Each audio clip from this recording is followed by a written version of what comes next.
Vereadora Amanda. Exatamente. Bom, obrigada pelo convite. De fato, estamos aí rodando o Brasil. Eu estava no Acre anteontem, voltei para São Paulo, estamos aqui. Enfim, hoje tem evento também no Maranhão. A gente está nesse final da janela partidária fazendo realmente essa correria para conseguir filiar e para conseguir montar a chapa em todos os estados. Então, uma correria ali maluca. Mas aqui eu fiz questão de estar. Né? Estou vereadora na cidade de São Paulo, pela União Brasil, e estava na mesma posição que o Faustino. Né? Fomos eleitos juntos no ano passado, e ambos, né, e alguns outros vereadores também, nós fizemos o pedido para o partido liberar. Né? Você só pode sair, é importante frisar algumas coisas. Né? Por que o Kim e o Guto conseguiram sair? Ano eleitoral tem a janela partidária que termina agora dia 4.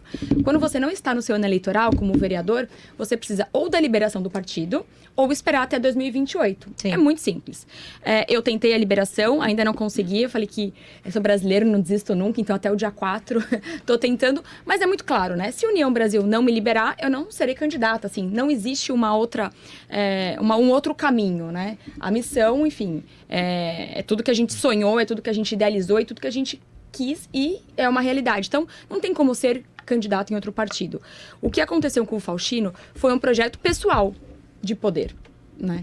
Ele quis sair candidato deputado federal, a União Brasil não liberou ele aqui, e ele simplesmente saiu do Movimento Brasil Livre e também, obviamente, né, nem entrou na missão. Então, eu fiz questão porque foram ditas algumas inverdades aqui, né, por ele, enfim.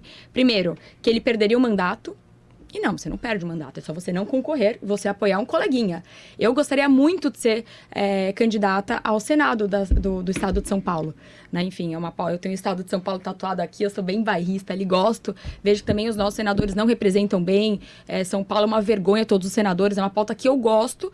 Mas se o meu partido não me liberar, não tem a menor chance de sair pela União por qualquer outro partido. Então, era simplesmente ele não sair candidato, permanecer como vereador, e apoiar algum outro... Nós temos dois vereadores lá que saíram mesmo. Mas eu fiquei só com uma dúvida aqui. Porque assim, por exemplo, o Arthur começou falando que quando você está no missão, você está pronta para perder. Sim. E aí você disse que não vai deixar o partido, o União Brasil. Aí você segue no União Brasil, né? Você acabou de falar assim, não, mas então eu não vou ser candidata, eu sigo no União Brasil, porque o União Brasil não vai me dar carta de anuência que você precisa nesse caso. Então você não está fora do que o Arthur começou falando, de que quando você está no missão, você está pronta para perder? Não, é exatamente o contrário. O que vai acontecer é que eu não vou levar meu voto para o União Brasil. Eu vou pegar o meu capital político, vou escolher teremos senador em São Paulo também, teremos candidato a deputado federal, estadual, farei campanha para absolutamente toda a chapa. Então, o meu capital político não estará na chapa da União Brasil. Mas, vereadora, não seria mais legítimo, já que a senhora tem tem essa ideologia que a senhora fala tão aflorada, não seria mais legítimo e mais justo com a senhora ser candidata, deixar o mandato de vereadora e ser candidata a deputada, senadora, enfim, nesse projeto que a senhora ingressa, que é a omissão, ou seja, na hora que a senhora opta por colocar uma outra pessoa, a senhora está ficando no status quo de vereadora. E mais, a senhora sabe também muito bem que não se transfere 100% dos votos.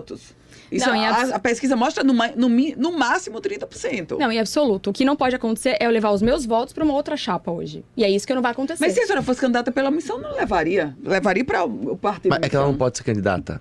Só para deixar claro. Ela poderia abrir mão. A alternativa que vocês estão dando é o seguinte: ela abre mão do mandato. Só que é o seguinte: se ela abre mão do mandato, o que acontece? Entra um suplente, que não é um suplente da missão, é um suplente do União. Então, ela estaria traindo, em nome de um projeto pessoal, ela estaria traindo seus eleitores de São Paulo. Então, tem coerência. Se eu sou um cidadão paulistano, votei na Amanda, porque ela quer ser senadora, ela vai deixar um suplente que eu não gosto entrar? Então, como a gente não... E no caso é um suplente realmente que a gente já fez oposição. Quem que é? Adilson Amadeu. Ah, é o Adilson Amadeu ainda. Pra quem não sabe, o Adilson Amadeu é do lobby dos táxis. Ele é da esquerda, né? Ele já foi do PT, se não me engano. E ele é do lobby dos táxis, contra o Uber, etc. Mas, até independente disso, eu acho que a grandeza da Amanda, justamente não disputar a eleição e abrir mão do projeto pessoal dela, é o que faz ela ser tão querida. E até respondendo a sua pergunta, você trouxe um dado muito interessante, que no máximo 30% dos votos são transferidos. Isso acontece quando você fala de políticos genéricos, em partidos genéricos. Nós somos diferentes. Tá? A missão é um partido onde todas as pessoas estão comprometidas com a mesma causa. Vou dar um exemplo para a senhora. Se você pegar e falar assim, qual a diferença programática do PSD, PSB, PSDB, União? Não tem. Agora, se você pega, por exemplo, vou até dar um exemplo de partidos de esquerda. Se você pegar o PCO, o PCO tem um conteúdo programático. O PSOL tem. Nós também temos. O nosso é oposto a eles, mas nós temos um conteúdo programático. E nós temos ali, ó. O que tá cada dia mais raro na política, né? Você ter bandeiras realmente partidárias. Pra você ter uma ideia, eu não sei se vocês sabem, a gente escreveu um livro do que a gente quer pro Brasil. Um livro não, né? São fascículos, né, de pesquisa para que a gente escreva o livro amarelo. São 6 fascículos, onde a gente está escrevendo todas as nossas pesquisas para todas as áreas do que a gente pensa no Brasil. E todo mundo que entra na missão tem que seguir aquele rito. Ó, você vai ler este livro e você vai concordar com este programa. Entendeu? Por isso que o nosso projeto é diferente, porque ele é um projeto...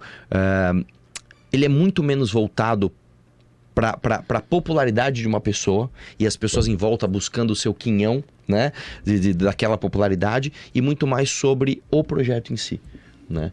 Só uma coisa, um exemplo que eu preciso falar que a Amanda está aqui, porque é o seguinte: quando a Amanda apareceu no meu gabinete em 2019, a Amanda ela já era uma pessoa conhecida na cidade dela por conta da causa animal, e ela ia disputar a eleição para vereança e ela ia ganhar. Eu fiz um convite para ela igual eu fiz aqui no começo. Eu falei: olha, Amanda, eu vou te convidar para perder, tá? Você quer perder uma eleição comigo aqui em São Paulo, mas aí você entra no time? Ela veio em 2020, perdeu a eleição para vereança em São Paulo. Depois, 2022, ela disputou de novo por falta de 2.000 votos. Ela perdeu de novo, continuou no time.